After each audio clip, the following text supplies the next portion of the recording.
Testing.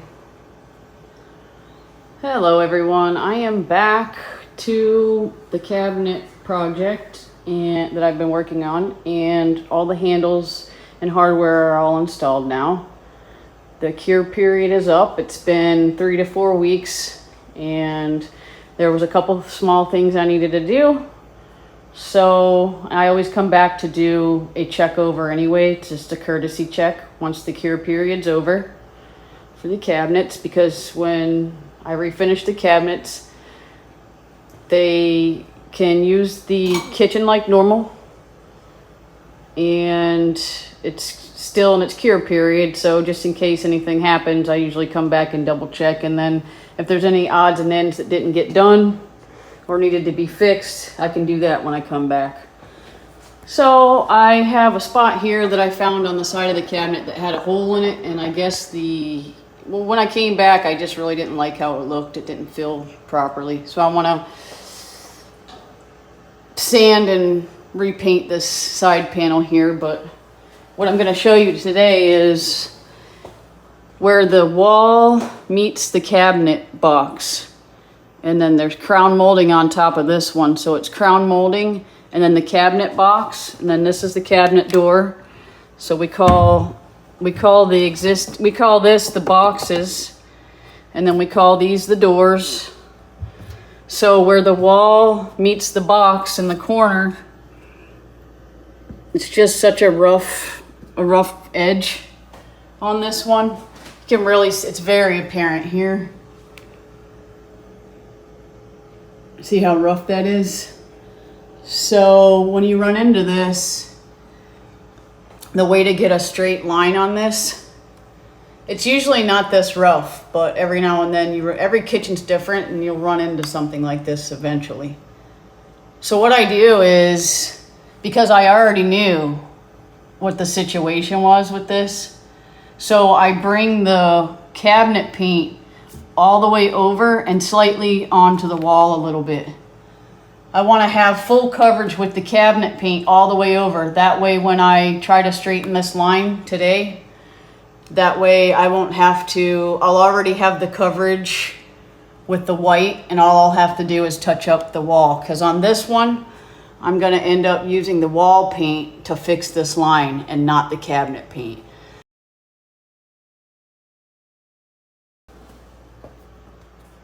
What you do is you take the tape, you take some painter's tape, and you're going to run it on the cabinet itself, on the cabinet box.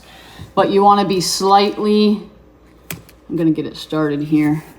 You want to be just slightly over onto the cabinet box. And you want to make sure that it's going to be a straight line. So when I'm putting the tape on, I'm looking and I'm straightening it out. I don't want to go too far over. I don't want to be over here, because then I'm going to get the wall paint all over the boxes. I'm just trying to straighten this line. So this is like about perfect right here.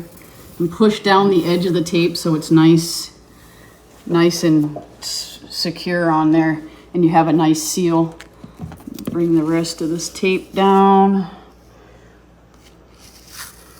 Trying to line it up nice and straight. The good thing about tape is it's bendable. Sometimes people forget, you can mold it and shape it to whatever you want it to do. So, all right, I'm gonna bring it all the way down and over. Sometimes you can't necessarily follow the line of the cabinet or the wall, because after all, this is Florida.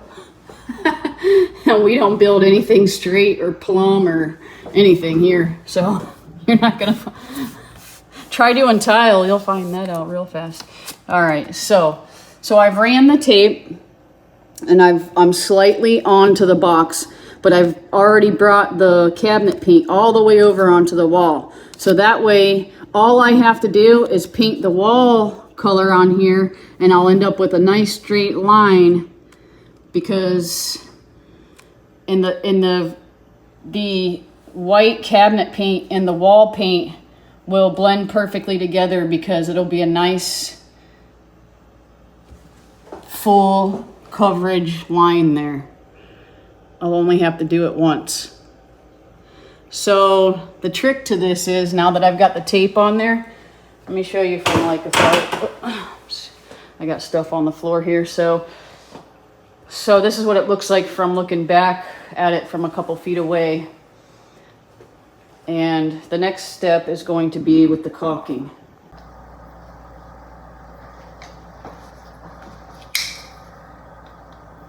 I'm not going to cut.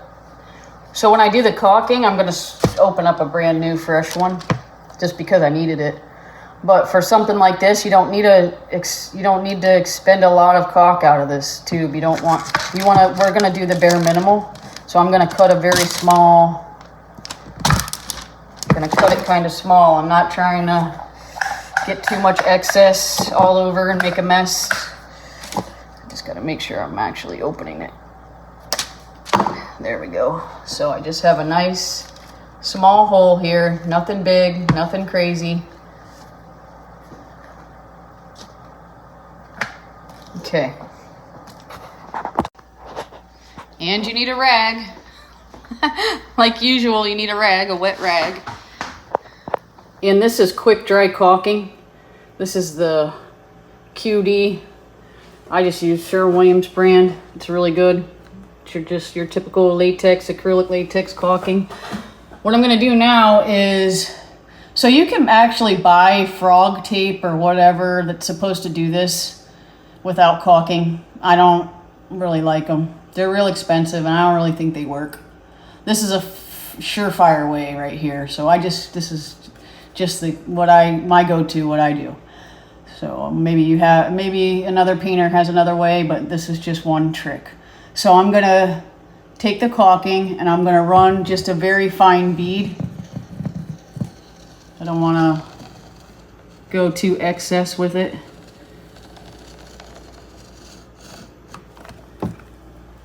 And then I'm going to take my wet rag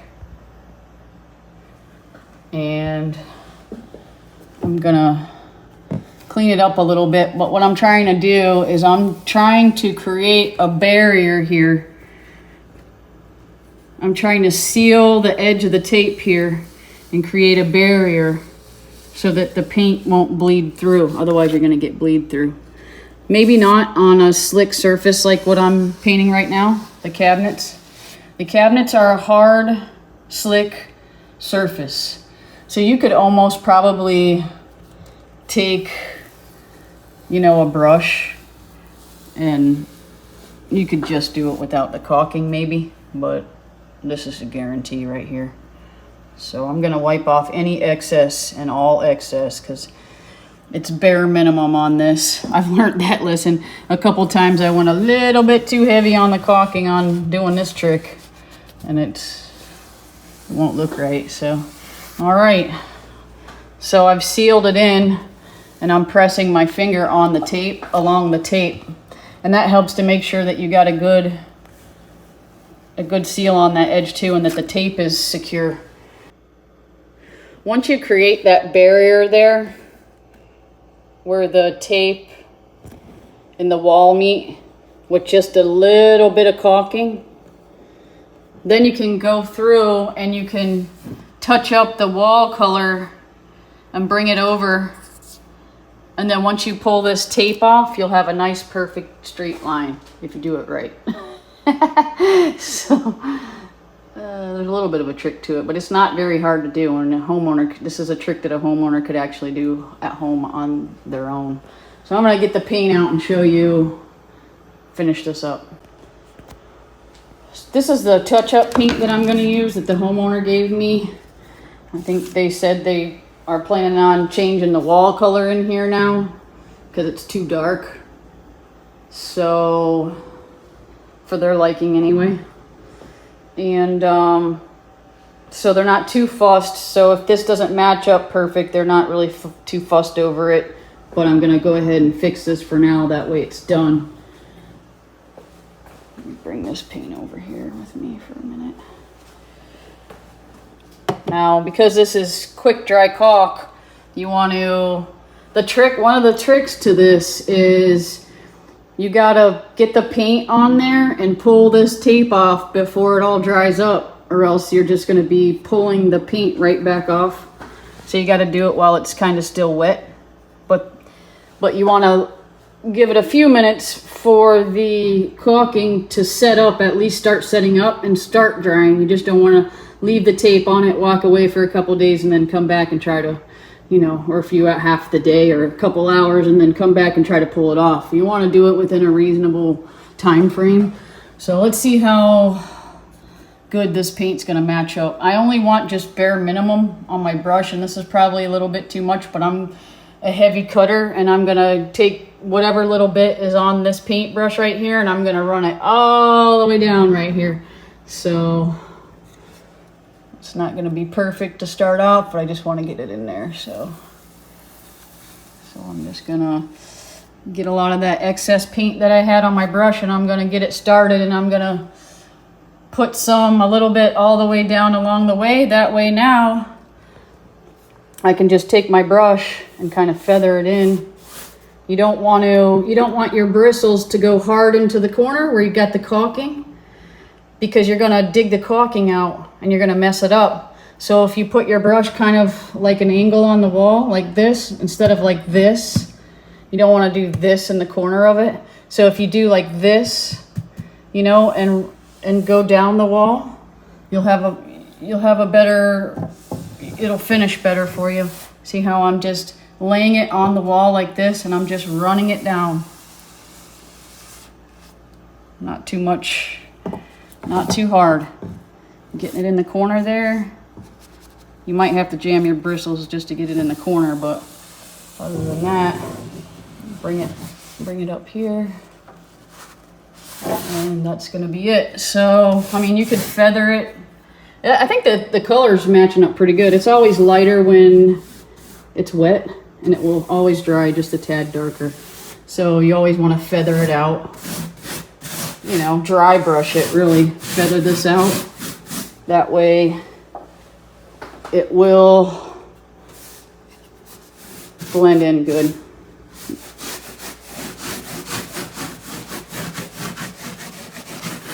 And that's all you want to do.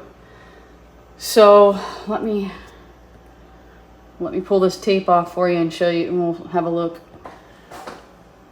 Now I'm gonna pull the tape off and we're gonna see how good we did. Let's see our imperfections.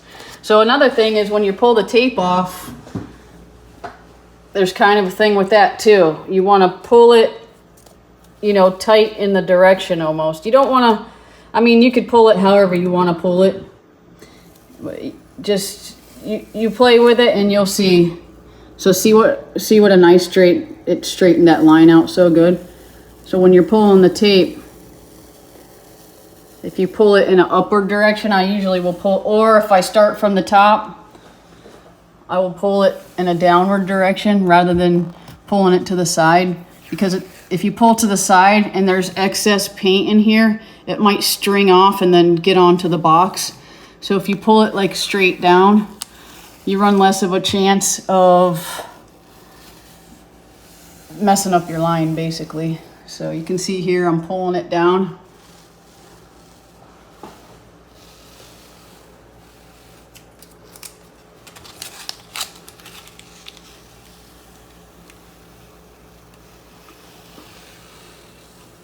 I go kind of easy when I'm pulling the tape off, really, because I don't want to get that paint all over everything either. And I want to be easy because I don't want to mess my line up. Let's look at it and see how much better it looks. See how nice and straight that line is now?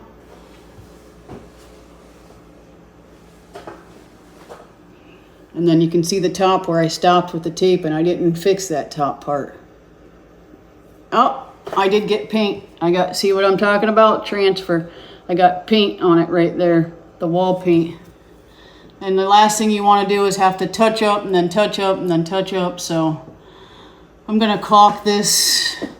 Obviously, I'm going to fix this line too and re-caulk this right here. Looks like some of the caulk shrink out of it. And then I'll touch that up and I'll get that little transfer right there when I touch up that. But compared to how rough that line was before, you can see it now. Look how good that looks.